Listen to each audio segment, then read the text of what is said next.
ഏവർക്കും social science പാഠശാലയിലേക്ക് സ്വാഗതം. SCERT 10ാം ക്ലാസ് സോഷ്യൽ സയൻസ് 1 പാഠപുസ്തകത്തിലെ 8ാം അധ്യായമായ കേരളം ആധുനികതയിലേക്കാണ് നമ്മൾ ചർച്ച ചെയ്തുകൊണ്ടിരിക്കുന്നത്. മുൻ വീഡിയോകൾ കൂടി കണ്ടതിന് ശേഷം ഈ വീഡിയോ തുടർന്ന് കാണുക. അങ്ങനെയെങ്കിൽ നിങ്ങൾക്കൊരു കണ്ടിന്യൂഷൻ ലഭിക്കും. നമുക്ക് ക്ലാസ് തുടങ്ങാം. അതിനു മുമ്പ് എല്ലാവരും ദയവായി ഈ ചാനൽ സബ്സ്ക്രൈബ് ചെയ്യുക. സംശയങ്ങളോ നിർദ്ദേശങ്ങളോ ഉണ്ടെങ്കിൽ കമൻറ്റിൽ രേഖപ്പെടുത്താവുന്നതുമാണ്. ഏവർക്കും ഇന്നത്തെ ക്ലാസ്സിലേക്ക് സ്വാഗതം. ഭരണപരമായി ഏകീകരിക്കപ്പെടാതിരുന്നതിനാൽ കേരളത്തിലെ ദേശീയ പ്രസ്ഥാനത്തിന് ഒരു ഏകീകൃത രൂപം കൈവന്നിരുന്നില്ല. മലബാറിൽ ബ്രിട്ടീഷുകാർ നേരിട്ട് ഭരണം നടത്തിയപ്പോൾ കൊച്ചിയിലും തിരുവിതാംകൂറിലും റെസിഡൻറ്റുമാരിലൂടെ പരോക്ഷമായാണ് ഭരണം നടത്തിയിരുന്നത്. അതിനാൽ മലബാറിലെ പോലെ രാഷ്ട്രീയ സമരങ്ങൾ കൊച്ചിയിലും തിരുവിതാംകൂറിലും ശക്തമായിരുന്നില്ല. ഈ വസ്തുതയുമായി ബന്ധപ്പെട്ടാണ് ആദ്യത്തെ ചോദ്യം. കേരളത്തിൽ ദേശീയ പ്രസ്ഥാനത്തിന് ഒരു ഏകീകൃത രൂപം കൈവന്നിരുന്നില്ല.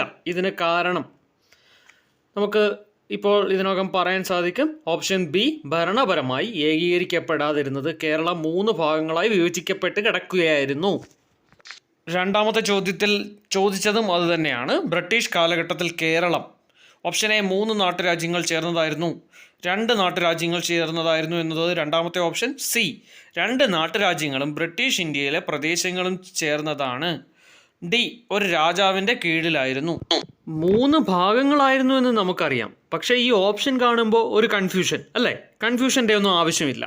കേരളം ബ്രിട്ടീഷ് ഭരണകാലത്ത് തിരുവിതാംകൂർ, കൊച്ചി, മലബാർ എന്നിങ്ങനെ 3ആയി വിഭജിക്കപ്പെട്ടിരുന്നു. ഇതിൽ തിരുവിതാംകൂറിലും കൊച്ചിയിലും രാജാക്കന്മാരാണ് ഭരണം നടത്തിയിരുന്നത്. എന്നാൽ മലബാറിലോ? മലബാർ ബ്രിട്ടീഷുകാർ നേരിട്ട് ഭരിച്ചിരുന്ന മദ്രാസ് എന്ന് പറയുന്ന പ്രദേശത്തിൻ്റെ ഭാഗമായിരുന്നു. അപ്പം മലബാറിൽ ആക്ച്വലി ബ്രിട്ടീഷുകാരാണ് നേരിട്ട് ഭരിച്ചുകൊണ്ടിരിക്കുന്നത് അല്ലേ? ഇനി ഈ ചോദ്യത്തിനെയും അതിൻ്റെ ഓപ്ഷനെയും സമീപിക്കുക. നമുക്ക് കൺഫ്യൂഷൻ എല്ലാം ഒഴിഞ്ഞു കിട്ടിയിരിക്കുന്നു. ഇതിലുത്തരം ഓപ്ഷൻ സി, 2 നാട്ടുരാജ്യങ്ങൾ തിരുവിതാംകൂറും കൊച്ചിയും ബ്രിട്ടീഷ് ഇന്ത്യയിലെ പ്രദേശങ്ങൾ ചേർന്ന്. ബ്രിട്ടീഷ് ഇന്ത്യയിൽ എന്ന് പറഞ്ഞാൽ മദ്രാസിൻ്റെ ഭാഗമായിട്ടുള്ള മലബാർ. ഓക്കെ, ഉത്തരം ഓപ്ഷൻ സി. ബ്രിട്ടീഷുകാർ നേരിട്ട് ഭരിച്ചതുകൊണ്ട് തന്നെ മലബാറിലാണ് ബ്രിട്ടീഷുകാർക്കെതിരെയുള്ള പ്രക്ഷോഭങ്ങളും രാഷ്ട്രീയ സമരങ്ങളുമൊക്കെ ഏറ്റവും രൂക്ഷമായി ശക്തമായി നടന്നത്. 1ാം ലോക യുദ്ധം കഴിഞ്ഞതോടുകൂടി ഈ പ്രക്ഷോഭങ്ങൾ വളരെയധികം ശക്തിപ്പെട്ടു. മലബാറിൽ ഇന്ത്യൻ നാഷണൽ കോൺഗ്രസിൻ്റെ പ്രവർത്തനങ്ങളൊക്കെ ആരംഭിച്ചു. അപ്പോൾ അതുമായി ബന്ധപ്പെട്ടാണ് ഈ ചോദ്യം, 3ാമത്തെ ചോദ്യം. മലബാർ ജില്ലാ കോൺഗ്രസിൻ്റെ ആദ്യ സമ്മേളനം നടന്നത്. മലബാർ ജില്ലാ കോൺഗ്രസിൻ്റെ ആദ്യ സമ്മേളനം അല്ലെങ്കിൽ പ്രഥമ സമ്മേളനം നടന്നത് 1916 പാലക്കാട്ട് വെച്ചാണ്. അപ്പോൾ ഇതിൽ ഉത്തരം ഓപ്ഷൻ എ, 1916 പാലക്കാട്. ഈ സമ്മേളനത്തിൻ്റെ അധ്യക്ഷ ആരായിരുന്നു എന്ന് ചോദിച്ചാൽ നിങ്ങൾ എന്തുത്തരം നൽകും? അത് ഒരു മലയാളിയൊന്നും ആയിരുന്നില്ല. അവരുടെ പേര് ആനി ബസന്റ് എന്നാണ്. അത് പെട്ടെന്ന് ഓർത്തേക്കണം, ആനി ബസന്റ്. അടുത്ത ചോദ്യം ശ്രദ്ധിക്കാം. തെറ്റായ പ്രസ്താവന ഏത്? 1920 ഗാന്ധിജിയും ഷൗക്കത്ത് അലിയും കോഴിക്കോട് എത്തി. അത് ശരിയാണ്. ഗാന്ധിജിയും ഷൗക്കത്ത് അലിയും കോഴിക്കോട് എത്തിയത് ഖിലാഫത്ത് പ്രസ്ഥാനവുമായി ബന്ധപ്പെട്ടാണ്. ഖിലാഫത്ത് ആശയങ്ങൾ പ്രചരിപ്പിക്കുവാനാണ്. എന്താ ഈ ഖിലാഫത്ത് പ്രസ്ഥാനം എന്ന് പറഞ്ഞാൽ? 1ാം ലോക യുദ്ധത്തിന് ശേഷം ബ്രിട്ടീഷുകാർ തുർക്കിയിലെ ഖലീഫയുടെ അവകാശങ്ങളെല്ലാം എടുത്തു കളഞ്ഞു. തുർക്കിയിലെ ഖലീഫയെ സ്ഥാനഭ്രഷ്ടനാക്കി.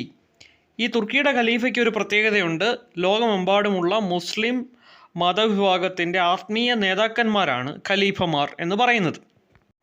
അങ്ങനെയുള്ള ഖലീഫയെ അധികാരത്തിൽ നിന്നൊക്കെ പുറത്താക്കിയതുകൊണ്ട് ലോകമെമ്പാടുമുള്ള മുസ്ലിം മതവിഭാഗം ബ്രിട്ടീഷുകാർക്കെതിരെ തിരിഞ്ഞിരുന്ന ഒരു സമയമായിരുന്നു അത്. ഇന്ത്യയിലെ മുസ്ലിങ്ങളും അതുകൊണ്ട് തന്നെ ബ്രിട്ടീഷുകാർക്കെതിരായി മാറി. അപ്പോൾ ഈ ഒരു സെൻറ്റിമെൻറ്റ്സ് ഉപയോഗിക്കാൻ വേണ്ടി ഗാന്ധിജി തീരുമാനിച്ചു ഈ സെൻറ്റിമെൻറ്റ്സിനെ ഇന്ത്യയിലെ നാഷണൽ മൂവ്മെൻറ്റുമായി ബന്ധപ്പെടുത്തുവാൻ വേണ്ടി. 1919 മാർച്ചിൽ ബോംബെയിൽ ഖിലാഫത്ത് കമ്മിറ്റികൾ രൂപീകരിച്ചു. ഗാന്ധിജി അതിൻ്റെ നേതാക്കന്മാരായ മൗലാന മുഹമ്മദ് അലിയുമായും മൗലാന ഷൗക്കത്ത് അലിയുമായും യോജിച്ച് പ്രവർത്തിച്ചു. ആ സന്ദേശം പ്രചരിപ്പിക്കുവാനാണ് 1920 അദ്ദേഹം കോഴിക്കോട് എത്തിയത്. കോഴിക്കോടും ഖിലാഫത്ത് കമ്മിറ്റികൾ രൂപീകരിക്കപ്പെട്ടു. അതിൻ്റെ പ്രസിഡന്റ് കട്ടിലശ്ശേരി മുഹമ്മദ് മൗലവി ആയിരുന്നു. സെക്രട്ടറി മുഹമ്മദ് അബ്ദുൾ റഹ്മാൻ സാഹിബായിരുന്നു. അപ്പോൾ ഓപ്ഷൻ ബിയും ശരിയാണേ. ഖിലാഫത്ത് പ്രസ്ഥാനം മലബാറിൽ ശക്തമായതോടുകൂടി ബ്രിട്ടീഷുകാരുമായിട്ടുള്ള ഏറ്റുമുട്ടലുകൾ പലയിടങ്ങളിലും നടന്നു. ഏറനാട്, വള്ളുവനാട്, പൊന്നാനി താലൂക്കുകളിലായി മലബാറിലെ കർഷകരായ മാപ്പിളമാർ ശക്തമായ പോരാട്ടങ്ങൾക്ക് നേതൃത്വം നൽകി. അതുതന്നെയാണ് ഓപ്ഷൻ സിയിൽ പറയുന്നത്. അത് ശരിയാണ്. ഓപ്ഷൻ സിയും അപ്പോൾ ശരി. എ, ബി, സി എന്നിവ ശരിയാണ്. ഡി മാത്രമാണ് ഇതിൽ തെറ്റ്. എന്തുകൊണ്ടാണ് ഡി തെറ്റാവുന്നതെന്ന് നോക്കാം. അപ്പോൾ നമ്മൾ പറഞ്ഞതുപോലെ ഏറനാട്, വള്ളുവനാട്, പൊന്നാനി താലൂക്കുകളിലെ മാപ്പിളമാർ പ്രക്ഷോഭങ്ങൾക്ക് നേതൃത്വം നൽകി. ഈ പ്രക്ഷോഭങ്ങളെ മലബാർ കലാപം എന്നറിയപ്പെടുന്നു. ഇത് നടന്നത് 1921 അടുത്ത ചോദ്യം, പൂക്കോട്ടൂർ കലാപം അല്ലെങ്കിൽ പൂക്കോട്ടൂർ യുദ്ധം ഏത് സംഭവവുമായി ബന്ധപ്പെട്ടതാണ് എന്നുള്ളതാണ്. അതിൻ്റെ ഉത്തരം ഓപ്ഷൻ എ, മലബാർ കലാപം തന്നെയാണ്. പൂക്കോട്ടൂരിലെ ഖിലാഫത്ത് കമ്മിറ്റിയുടെ സെക്രട്ടറി ആയിരുന്ന വടക്കേ വീട്ടിൽ മുഹമ്മദിനെ മോഷണക്കുറ്റം ചുമത്തി ബ്രിട്ടീഷുകാർ അറസ്റ്റ് ചെയ്തു. ഇതോടുകൂടിയാണ് കലാപം ആരംഭിച്ചത്. 3000-ലധികം ആളുകൾ പങ്കെടുത്ത കലാപം അടിച്ചമർത്താൻ ബ്രിട്ടീഷ് ഗവൺമെൻറ് ഏറെ പ്രയാസപ്പെട്ടു. യുദ്ധത്തിൽ 100 കണക്കിന് പേരാണ് കൊല്ലപ്പെട്ടത്. 1930 ഉപ്പ് സത്യാഗ്രഹത്തോടുകൂടി മഹാത്മാഗാന്ധിജി സിവിൽ ഡിസൊബീഡിയൻസ് മൂവ്മെൻ്റ് എന്ന് പറയുന്ന ഒരു വലിയ സമരം തുടങ്ങുകയുണ്ടായി. അതൊക്കെ നമ്മൾ ഇന്ത്യ ചരിത്രത്തിൽ വ്യക്തമായി കണ്ട കാര്യങ്ങളാണ്. കേരളത്തിലും ഈ സിവിൽ ഡിസൊബീഡിയൻസ് മൂവ്മെൻറ്റിൻ്റെ ഭാഗമായി ഉപ്പ് സത്യാഗ്രഹമൊക്കെ നടന്നു. അതിന് നേതൃത്വം കൊടുത്തത് കെ കേളപ്പനാണ്. അപ്പോൾ ഇങ്ങനെ കോൺഗ്രസ് പ്രസ്ഥാനം വളരെ ശക്തമായിട്ട് മുന്നോട്ട് പോവുകയാണ്. അപ്പോൾ അതിൻ്റെ ഇടയ്ക്കാണ് ഗാന്ധിജി ഈ സിവിൽ ഡിസൊബീഡിയൻസ് മൂവ്മെൻറ്റ് 1934 സ്റ്റോപ്പ് ചെയ്യുന്നത്. ഇത് സിവിൽ ഡിസൊബീഡിയൻസ് മൂവ്മെൻറ്റ് വയലൻസിലോട്ട് പോകുന്നു എന്ന് പറഞ്ഞിട്ടാണ് ഗാന്ധിജി എന്ത് ചെയ്തത്, ഈ മൂവ്മെൻറ്റ് സ്റ്റോപ്പ് ചെയ്തത്. ഈ സംഭവം കേരളത്തിലെ കോൺഗ്രസ്സിലെ ഒരു വിഭാഗം ആൾക്കാരെ വളരെയധികം അമർഷം കൊള്ളിച്ചു. അവർ കോൺഗ്രസ് വിട്ടിട്ട് കോൺഗ്രസ് സോഷ്യലിസ്റ്റ് പാർട്ടിക്കാരായി മാറി. അതാണ് ഇവിടെ ചോദ്യമായി വന്നിരിക്കുന്നത്. കേരളത്തിലെ കോൺഗ്രസ് പ്രവർത്തകരിൽ വലിയൊരു വിഭാഗം സോഷ്യലിസ്റ്റ് പാർട്ടിക്കാരായി മാറിയതിൻ്റെ കാരണം എന്താണ്? ഉത്തരം ഓപ്ഷൻ സി. കേരളത്തിലെ കോൺഗ്രസ് ചരിത്രവുമായി ബന്ധപ്പെട്ട് ഏറ്റവും പ്രധാനപ്പെട്ട ഒരു പേരാണ് ചേറ്റൂർ ശങ്കരൻ നായർ. സി ശങ്കരൻ നായർ. അദ്ദേഹം പാലക്കാടുകാരനായിരുന്നു. നമ്മുടെ ചോദ്യത്തിലെ ആദ്യത്തെ സ്റ്റേറ്റ്മെൻറ്റിൽ തന്നിരിക്കുന്നത് പോലെ ഇന്ത്യൻ നാഷണൽ കോൺഗ്രസിൻ്റെ അധ്യക്ഷനായിരുന്ന ഒരേ ഒരു മലയാളി അദ്ദേഹമാണ്. 1897 അമരാവതി സമ്മേളനത്തിലാണ് സി ശങ്കരൻ നായർ അധ്യക്ഷനായത്. അപ്പോൾ നമുക്ക് സംശയം ഉണ്ടാക്കുന്നത് ഈ രണ്ടാമത്തെ സ്റ്റേറ്റ്മെൻറ്റാണ്. ഗാന്ധിജിയും അരാജകത്വവും എന്ന ഗ്രന്ഥം രചിച്ചത് സി ശങ്കരൻ നായരാണെന്ന് പറഞ്ഞു കഴിഞ്ഞാൽ നമുക്ക് ചിലപ്പോൾ കൺഫ്യൂസ്ഡ് ആവും. കാരണം കോൺഗ്രസ്സുകാർ ഗാന്ധിജിയെ വിമർശിക്കുമോ എന്നുള്ള ചോദ്യം നിങ്ങൾ ചോദിക്കും. സംശയിക്കാനൊന്നുമില്ല. ഗാന്ധിയൻ മാർഗങ്ങളോട് കടുത്ത വിയോജിപ്പുണ്ടായിരുന്ന വ്യക്തിയാണ് സി ശങ്കരൻ നായർ അല്ലെങ്കിൽ Chettur Sankaran Nair.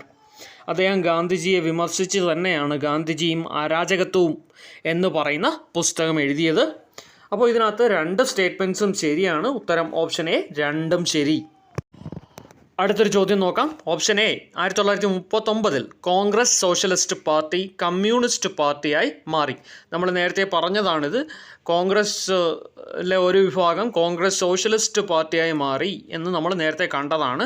1934 Gandhiji civil disobedience movement withdraw ചെയ്തതുമായി ബന്ധപ്പെട്ടാണ് ഇവർ കോൺഗ്രസ് സോഷ്യലിസ്റ്റ് പാർട്ടിയായി മാറിയത്. ഈ പാർട്ടി 1939 എന്തായി മാറി? കമ്മ്യൂണിസ്റ്റ് പാർട്ടിയായി മാറി. Then option A is true. ഇനി ഈ കമ്മ്യൂണിസ്റ്റ് പാർട്ടി ഒരുപാട് കർഷക സമരങ്ങൾക്ക് നേതൃത്വം നൽകി. അവർ കണ്ണൂർ, മൊറാഴ, കരിവള്ളൂർ എന്നിവിടങ്ങളിൽ കർഷക സമരങ്ങൾക്ക് നേതൃത്വം നൽകി. Option B is also true. Quit India സമര കാലഘട്ടത്തിൽ സർക്കാർ കെട്ടിടങ്ങൾ നശിപ്പിക്കുക, പാലങ്ങൾ തകർക്കുക, ടെലിഗ്രാഫ് കമ്പികൾ മുറിച്ചിടുക തുടങ്ങിയ പ്രവർത്തനങ്ങൾ മലബാറിലുണ്ടായി. ഇതിൽ പ്രധാനപ്പെട്ട ഒന്നാണ് കീഴരിയൂർ ബോംബ് കേസ്. ഫറോക്ക് പാലം തകർക്കാൻ KB മേനോൻ, കുഞ്ഞിരാമൻ കിടാവ് എന്നിവരുടെ നേതൃത്വത്തിൽ ഗൂഢാലോചന നടത്തിയെന്നാരോപിച്ച് 27 പേരെ പ്രതി ചേർത്ത് കേസ് ഫയൽ ചെയ്തു. അപ്പോൾ ഓപ്ഷൻ സി ശരിയാണ്. ഓപ്ഷൻ ഡി തെറ്റാണ്. AK ഗോപാലന് കീഴരിയൂർ കേസുമായി യാതൊരു ബന്ധവുമില്ല. അത് തെറ്റാണ്. Option D is wrong. Option C correct. അടുത്ത ചോദ്യം, ജാലിയൻ വാലാബാഗ് കൂട്ടക്കൊലയിൽ പ്രതിഷേധിച്ച് വൈസ്രോയുടെ എക്സിക്യൂട്ടീവ് കൗൺസിൽ അംഗത്വം രാജിവെച്ചതാരാണ്? ഉത്തരം ഓപ്ഷൻ ബി, ചേറ്റൂർ ശങ്കരൻ നായർ. ശ്രീ ശങ്കരൻ നായരെക്കുറിച്ച് മുമ്പ് ചില കാര്യങ്ങൾ പറഞ്ഞിരുന്നു, അതുകൊണ്ട് കൂടുതൽ ഇവിടെ എക്സ്പ്ലെയിൻ ചെയ്യുന്നില്ല, എക്സ്പ്ലനേഷൻ്റെ ആവശ്യമില്ല. അടുത്തൊരു ചോദ്യം കൂടി നോക്കാം. മലബാർ കലാപം അടിച്ചമർത്താനെത്തിയ ജില്ലാ പോലീസ് മേധാവി. ഇതിൻ്റെ ഉത്തരം ഓപ്ഷൻ എ ആണ്, ഹിച്ച്കോക്ക്. ഈ ഹിച്ച്കോക്കിനെ കലാപകാരികൾ കൊലപ്പെടുത്തിയിരുന്നു. ബ്രിട്ടീഷ് ഗവൺമെൻറ് അദ്ദേഹത്തിന് വേണ്ടി ഒരു സ്മാരകം നിർമ്മിച്ചു. ഇത് പൊളിച്ചു മാറ്റണം എന്നാവശ്യപ്പെട്ട സമരത്തിൽ പങ്കെടുത്ത വ്യക്തിയാണ് കമ്പളത്ത് ഗോവിന്ദൻ നായർ. കമ്പളത്ത് ഗോവിന്ദൻ നായർ. അദ്ദേഹം മലബാർ കലാപത്തെക്കുറിച്ചൊരു പടപ്പാട്ടൊക്കെ എഴുതിയിട്ടുള്ള വ്യക്തിയാണ്. ഈ അധ്യായത്തിൻ്റെ ബാക്കി ഭാഗം അടുത്ത വീഡിയോയിൽ തുടരും. Thank you for watching this video.